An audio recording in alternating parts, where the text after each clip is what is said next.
Hello বন্ধুরা, রবি টেনমিটিসের পক্ষ থেকে তোমাদের সবাইকে স্বাগত। আশা করি তোমরা সবাই অনেক ভালো আছো। আমি আনিকা মাহজাবিন। আজকে আমরা আমাদের 3.3 অধ্যায় বা 3.3 শুরু করব। তাহলে চলো দেখি। প্রথমে আমরা দেখবো যে সংখ্যারেখার সাহায্যে পূর্ণ সংখ্যার বিয়োগ আমরা কিভাবে করতে পারি। ঠিক আছে, এখন মনে করো সংখ্যারেখার সাহায্যে 6 থেকে 2 বিয়োগ করতে হবে, অর্থাৎ 6 মাইনাস প্লাস 2। সেক্ষেত্রে আমরা কি করব? প্রথমে আমরা সংখ্যারেখায় 6 বিন্দু ডান দিকে যাব। ঠিক আছে, তারপরে আবার কি করব বলতো, যেহেতু আমাদের বিয়োগ আছে, ঠিক আছে, বিয়োগ করতে হবে, সেজন্য আমরা বাম দিকে 2 ঘর চলে আসব। তাহলে আমরা কোথায় আসলাম? 4 এ, অর্থাৎ আমাদের বিয়োগফল হবে হচ্ছে 4। ঠিক আছে, এরপরে আসো আমরা দেখি যে সংখ্যারেখার সাহায্যে 6 থেকে -2 এর বিয়োগ। ঠিক আছে, অর্থাৎ 6 মাইনাস -2। এখন দেখো 6 থেকে আমরা যদি 2 মাইনাস করি, ঠিক সেই ক্ষেত্রে আমরা 6 বিন্দু থেকে 2 ধাপ বাম দিকে যাব না ডান দিকে যাব? যদি আমরা 2 ধাপ বাম দিকে যাই তাহলে কিন্তু আমরা 4 এ চলে আসবো। ঠিক আছে, কিন্তু আমাদের তাহলে বলতে হবে 6 মাইনাস -2 ইকুয়াল টু 4, কিন্তু এটা সঠিক নয়। আমরা জানি 6 মাইনাস 2 ইকুয়াল টু 4, অতএব 6 minus 2 is not equal to 6 minus -2।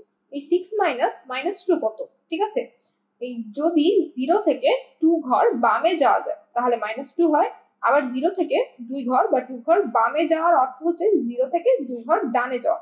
ঠিক আছে, সুতরাং কি হবে বলতো, 6 মাইনাস -2 হবে আসলে 6 প্লাস 2। যদি আমাদের দুইটা মাইনাস গুণ আকারে থাকে সেই ক্ষেত্রে সেটা প্লাস হয়ে যায়। ঠিক আছে, অর্থাৎ আমরা এই 6 এর পরে আরো 2 ঘর ডান দিকে যাব। আমাদের উত্তর হবে 8। তাহলে দেখো আমরা কি বলতে পারি, একটি সংখ্যা থেকে অপর একটি সংখ্যা বিয়োগ করার অর্থ হলো প্রথম সংখ্যার সাথে দ্বিতীয় সংখ্যার যোগাত্মক বিপরীত সংখ্যা যোগ করা। উদাহরণ 4 দেখি। এখানে আমাদেরকে বলছে যে ষষ্ঠ শ্রেণীর ছাত্রী রাইসা ও ফারিহা তাদের বিদ্যালয় মাঠের কেন্দ্রবিন্দুকে শূন্য ধরে এই শূন্য বিন্দু ডান দিকে 6 ধাপ এবং বাম দিকে 5 ধাপ বা 5 ধাপ অতিক্রম করে এ ও বি অবস্থানে পৌঁছে। ঠিক আছে, ডান দিক সবসময় ধনাত্মক বিবেচ্য। এখন এই যে আমাদের মাঠ, এর ডান দিকে সে গেল হচ্ছে 6 ধাপ বা 6 ধাপ। এখানে যদি আমরা শূন্য ধরি তাহলে 1 2 3 4 5 6, 6 ধাপ ডানে গেল। ঠিক আছে, আর সে গেল কত ধাপ বামে? 5 ধাপ বা 5 ধাপ। ঠিক আছে, 1 2 3 4 5। ঠিক আছে, মনে করো এদিকে গেল হচ্ছে -5, এটা হচ্ছে আমার +6। এখন তাদের অবস্থান কি কি বলতো? এই রাইসার অবস্থান হচ্ছে তোমার এ এবং ফারিহার অবস্থান হচ্ছে বি। ঠিক আছে, তাহলে এই এ ও বি এর সংখ্যাসূচক অবস্থান কিন্তু আমরা পেলাম। বি এর হচ্ছে -5, এর হচ্ছে +6। ঠিক আছে, এখন ক্ষয় বলছে যে রাইসা ও ফারিহার অবস্থান সংখ্যা রেখায় দেখাও। এখন একটি সংখ্যা রেখা এঁকে দিলেই কিন্তু তোমরা এই অবস্থানটা দেখিয়ে ফেলতে পারবে। ঠিক আছে, এরপরে আসো আমরা দেখি গয় বলছে যে রাইসা ও ফারিহার আরো এক ধাপ করে অগ্রসর করে তাদের অবস্থান সূচক সংখ্যা রেখায় যোগ করে দেখাও। ঠিক আছে, তো তোমরা এদেরকে এদিকে আরেক ধাপ করে যদি এগিয়ে দাও তাহলে এর অবস্থান হবে -6। ঠিক আছে, এর হবে কি বলতো +7।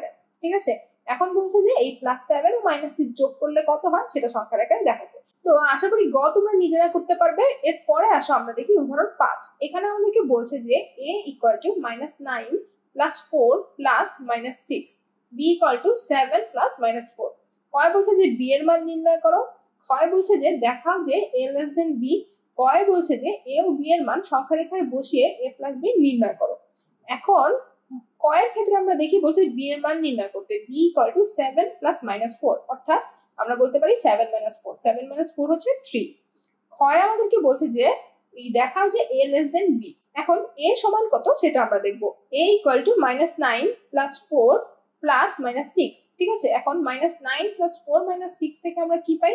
প্রথমে আমরা এই বিয়োগ চিহ্ন সহ সংখ্যাগুলো যোগ করব। -9 - 6 হবে হচ্ছে -15 আর +4, তাহলে -15 + 4 হচ্ছে -11। এরপরে আসো গ। গয় আমাদেরকে বলছে যে a ও b এর মান সংখ্যা রেখায় বসিয়ে a প্লাস b নির্ণয় করো। এই a হচ্ছে আমার -11 এবং b হচ্ছে 3। এখন এই দুটিরই আমরা সংখ্যা রেখায় বসাবো, এই -11 ও 3। ঠিক আছে, -11 ও 3 আমরা সংখ্যা রেখায় বসিয়ে পাই কত বলতো?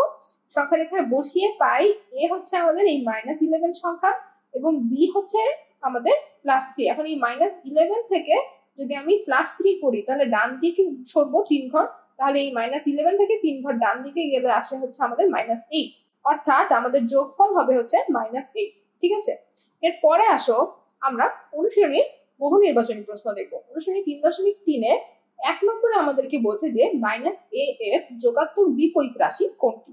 -a এর যোগাত্মক বিপরীত রাশি হবে হচ্ছে +a, অর্থাৎ ক। ঠিক আছে। 2 দেখো বলছে যে 12 এর সাথে এর যোগাত্মক বিপরীত সংখ্যা যোগ করলে কত হয়? 12 এর যোগাত্মক বিপরীত সংখ্যা কি বলতো? -12, 12 - 12 আসবে হচ্ছে আমাদের 0। 3 দেখো এই যে আমাদের শূন্যস্থান -15 ইকুয়াল টু -10, এখানে আমাদেরকে বলছে যে এই শূন্যস্থান চিহ্নিত স্থানের সংখ্যাটি কত? এখানে দেখো +5 -15 হচ্ছে আমাদের -10, তাই না? আমরা আরেকভাবে করতে পারি, সেটা হচ্ছে এই শূন্যস্থানকে বাম দিকে রেখে -15 কে আমরা সমীকরণের ডান দিকে পাঠিয়ে দিব, তাহলে হবে কি 15। ঠিক আছে। 15 - 10, 15 - 10 আসে হচ্ছে আমরা +5, অর্থাৎ আমার এই শূন্যস্থানে বলবো হচ্ছে +5। +5 - 15 করলে আবার দেখো এই -10 আসে, অর্থাৎ সঠিক উত্তর হবে হচ্ছে আমাদের ঘ। এরপরে আসো আমরা 4 নম্বর দেখি। এখানে আমাদেরকে বলছে যে এই উদ্দীপকের আলোকে 4 ও 5 নম্বরের উত্তর দিতে। উদ্দীপকে কি বলছে? -7, -8, -9 তিনটি পূর্ণ সংখ্যা। 4 বলছে যে প্রথম সংখ্যার সাথে দ্বিতীয় সংখ্যার যোগাত্মক বিপরীত সংখ্যা যোগ করলে কত হয়? দ্বিতীয় সংখ্যা এখানে হচ্ছে -8, এর যোগাত্মক বিপরীত হচ্ছে +8, তাই না? এখন 7 -7 এর সাথে আমাদেরকে যোগ করতে হবে +8, হবে কি বলতো? 8 - 7 অর্থাৎ 1। সুতরাং সঠিক উত্তর হবে ঘ। 5 আমাদেরকে বলছে যে প্রথম ও তৃতীয় সংখ্যার যোগাত্মক বিপরীত সংখ্যার যোগফলের সাথে দ্বিতীয় সংখ্যা যোগ করলে যোগফল a হলে নিচের কোনটি সঠিক? এখন প্রথম ও তৃতীয় সংখ্যার যোগাত্মক বিপরীত সংখ্যা কত? -7 ও -9 এর যোগাত্মক বিপরীত হচ্ছে 7 ও 9, এদেরকে যোগ করলে আমরা পাই হচ্ছে 16। এই 16 এর সাথে আমরা দ্বিতীয় সংখ্যা যোগ করব, 16 + -8 হবে কি 8, তাই না? এখন এই 8 হচ্ছে আমাদের a। এখন 8 এর ক্ষেত্রে এখানে কোনটি সঠিক দেখো তো? এই 8 কিন্তু -19 থেকে বড়। ঠিক আছে। 8 97 থেকে বড় না, এটা ভুল। 8 -97 থেকে ছোট, এটাও ভুল। ঠিক আছে। আবার দেখো 8 -15 থেকে ছোট, এটাও ভুল। সুতরাং আমাদের সঠিক উত্তর কি হবে? 8 is greater than -90, অর্থাৎ সঠিক উত্তর হবে হচ্ছে আমাদের খ। এরপরে আসো আমরা 6 নম্বর দেখি। এখানে আমাদেরকে বলছে যে a = 45 -11 এবং b = 57 + -4 হলে কোনটি সঠিক? এখন দেখো a = 45 -11, এখানে যেহেতু দুটি মাইনাস আছে সুতরাং আমরা কি লিখবো? 45 + 11, 45 + 11 হচ্ছে 56। এখন দেখো আমাদের b এর ক্ষেত্রে 57 + -4, এক্ষেত্রে আমাদের কি হবে? 57 - 4 বা 53, অর্থাৎ আমাদের a হবে হচ্ছে 56 এবং b হবে হচ্ছে 53। ঠিক আছে।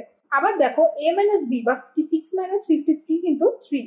এখানে দেখো আমাদের একে বলছে যে a = 56, এটি সঠিক হলো। 2 এ বলছে যে b = -53, এটি ভুল। 3 এ বলছে যে a - b = 3, এটি সঠিক। এরপরে আসো আমরা 10 নম্বর দেখি। 10 এর ক হচ্ছে 35 - 20, 35 - 20 হচ্ছে 15।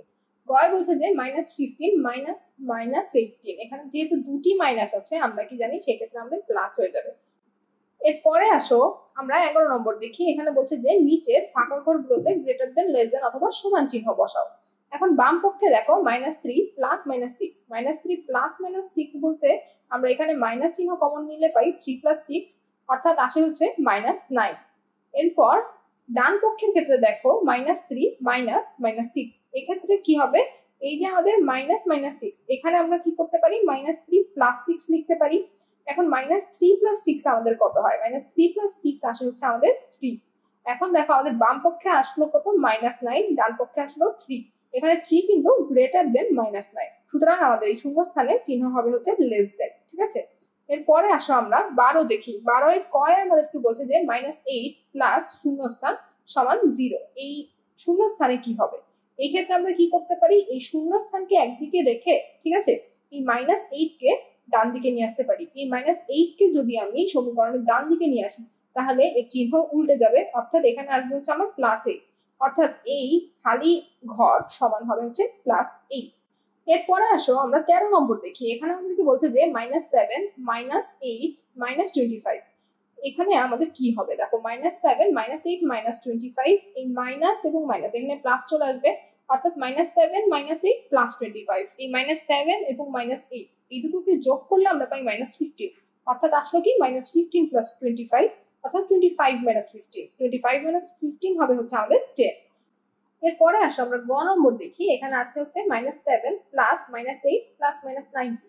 এখন দেখো আমাদের প্রত্যেকটি যে সংখ্যা আমাদের যোগ করতে হবে সবগুলোই কিন্তু ঋণাত্মক, ঠিক আছে। এখন এই -7 -8 -90, এই 7 8 90 তিনটি সংখ্যা আমরা যোগ করব, যোগ করে আমাদের চিহ্নটা হবে হচ্ছে মাইনাস, কারণ আমাদের প্রত্যেকটি সংখ্যার আগে মাইনাস বা ঋণাত্মক চিহ্ন আছে।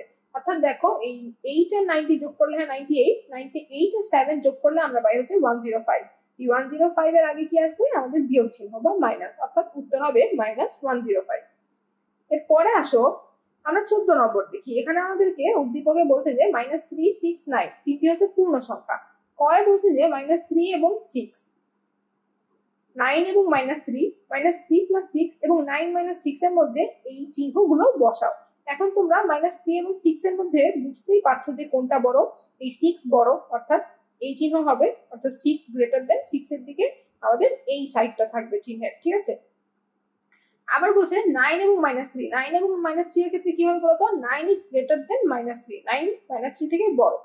আবার এখানে দেখো -3 + 6, -3 + 6 আমরা পাই হচ্ছে 3, 9 - 6 হচ্ছে আমরা পাই 3। সুতরাং এখানে হবে হচ্ছে আমাদের সমান সমান চিহ্ন। এখন ক্ষয় দেখো আমাদেরকে বলছে যে -3 প্লাস -6 প্লাস 9 এর মান বের করো। এরকম সরল আমরা আগেও করেছি, আশা করি এটা তোমরা করতে পারবে। গয় বলছে যে সংখ্যা রেখার সাহায্যে -3 -6 এর যোগফল এবং 9 এবং 6 এর বিয়োগফল নির্ণয় করো। সংখ্যা রেখার সাহায্যে যোগফল বিয়োগফলও তোমরা এতক্ষণে নির্ণয় করা শিখেছো। তো আশা করি এই খ এবং গ তোমরা নিজেরাই করতে পারবে। তাহলে বন্ধুরা আজকে এই পর্যন্তই। এর পরের দিন আমরা নতুন অধ্যায় অর্থাৎ 4 নম্বর অধ্যায় শুরু করবো। তার এই অঙ্কগুলো তোমরা একটু নিজেরা দেখবে। ভালো থাকো, ধন্যবাদ।